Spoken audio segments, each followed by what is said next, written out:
ഏവർക്കും സ്വാഗതം. പ്രധാന വാർത്തകൾ. 51കാരനായ മോൺസിഞ്ഞോർ ജോർജ് കൂവക്കാട്ട് കർദിനാൾ സ്ഥാനത്ത്.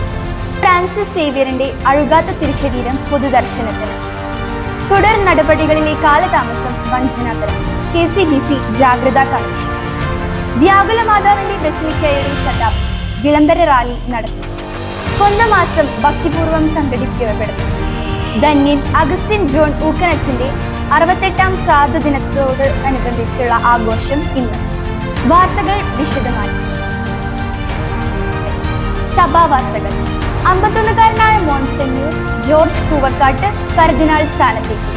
ചങ്ങനാശ്ശേരി അതിരൂപതാംഗം മോൺസിഞ്ഞോർ ജോർജ് കൂവക്കാട്ട് ഉൾപ്പെടെ ആഗോള കത്തോലിക്ക സഭയിലേക്ക് പുതിയതായി 21 കർദിനാൾമാരെ കൂടി ഫ്രാൻസിസ് മാർപ്പാപ്പ നിയമിച്ചു. ഇതാദ്യമായാണ് ഇന്ത്യയിൽ നിന്നൊരു വൈദികൻ നേരിട്ട് കർദിനാൾ പദവിയിലേക്ക് ഉയർത്തപ്പെടുന്നത്. ഏറ്റവും പ്രായം കുറഞ്ഞ കർദിനാളും monsignor George Koovakad. He's also dressed differently to some of the other cardinals. He's also an Eastern Catholic. He's from the Syro-Malabar Church in India. വിശുദ്ധ ഫ്രാൻസിസ് സേവ്യറിന്റെ അഴുകാത്ത തിരുശരീരം പൊതുദർശനത്തിന്.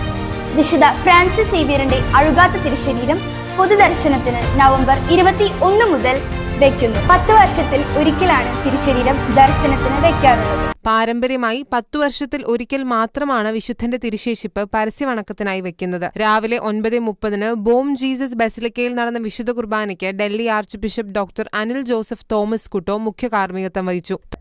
അടുത്തതായി അതിരൂപതാ വാർത്തകൾ. തുടർ നടപടികളിലെ കാലതാമസം വഞ്ചനാപരം. KCBC ജാഗ്രതാ കമ്മീഷൻ. കേരളത്തിലെ ക്രൈസ്തവരുടെ പിന്നോക്കാവസ്ഥയെക്കുറിച്ച് വിശദമായ പഠനം നടത്തിയ JB കോശി കമ്മീഷന്റെ റിപ്പോർട്ട് സംബന്ധിച്ച തുടർ നടപടികളിൽ കാലതാമസമുണ്ടാകുന്നത് വഞ്ചനാപരമാണെന്ന് KCBC ജാഗ്രതാ കമ്മീഷൻ. മുഖ്യമന്ത്രിക്ക് മുന്നിൽ റിപ്പോർട്ട് സമർപ്പിച്ചിട്ട് 1.5 വർഷത്തോളമാകും. വ്യാകുല മാതാവിന്റെ ബസിലിക്കയുടെ ശതാബ്ദി വിളംബര റാലി നടത്തി. വ്യാകുല മാതാവിന്റെ ബസിലിക്ക 100ാം വർഷത്തിലേക്ക് പ്രവേശിക്കുന്നതിന്റെ ഭാഗമായി വാഹന വിളംബര റാലി നടത്തി. ലൂർദ് കത്തീഡ്രലിൽ നിന്നും 100ൽ പരം ഇരുചക്ര വാഹനങ്ങളുമായാണ് ബസിലിക്കയിലേക്ക് റാലി നടന്നത്. ശതാബ്ദി വർഷത്തിന്റെ ആഘോഷങ്ങൾ കെങ്കേമമാക്കാനാണ് തീരുമാനം. നവംബർ 24 ഈ വർഷത്തെ പ്രതിഷ്ഠാ തിരുനാള്. അന്ന് മുതൽ അടുത്ത വർഷത്തെ പ്രതിഷ്ഠാ തിരുനാളായ നവംബർ 30 വരെ 2024 മുതൽ 25 വരെ ഒരു വർഷം ജൂബിലി വർഷമായിട്ട് ആചരിക്കുന്നു.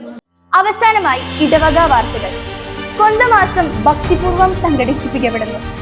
തൈക്കാട്ടുശ്ശേരി ഇടവകയിൽ വികാരിയച്ഛന്റെ നേതൃത്വത്തിൽ ഒക്ടോബർ 1 മുതൽ 13 വരെ മതബോധന വിദ്യാർത്ഥികളും അധ്യാപകരും നടത്തിയ ജപമാല ഭക്തിസാന്ദ്രമായി. ഒക്ടോബർ 14 തീയതി മുതൽ സംഘടനകളാണ് ജപമാല തുടരുന്നത്. ധന്യൻ അഗസ്റ്റിൻ ഊക്കനച്ചന്റെ 68ാം ശ്രാദ്ധ ദിനാഘോഷം. ധന്യൻ അഗസ്റ്റിൻ ജോൺ ഊക്കനച്ചന്റെ 68ാം ശ്രാദ്ധ ദിനാഘോഷത്തോടനുബന്ധിച്ച് ചാരിറ്റി കോൺവെന്റ് വിവിധ മത്സരങ്ങൾ നടത്തുകയുണ്ടായി. ഉപന്യാസം, സ്ഥാപക സൂക്തം, കാർട്ടൂൺ, ക്വിസ് എന്നിവയാണ്.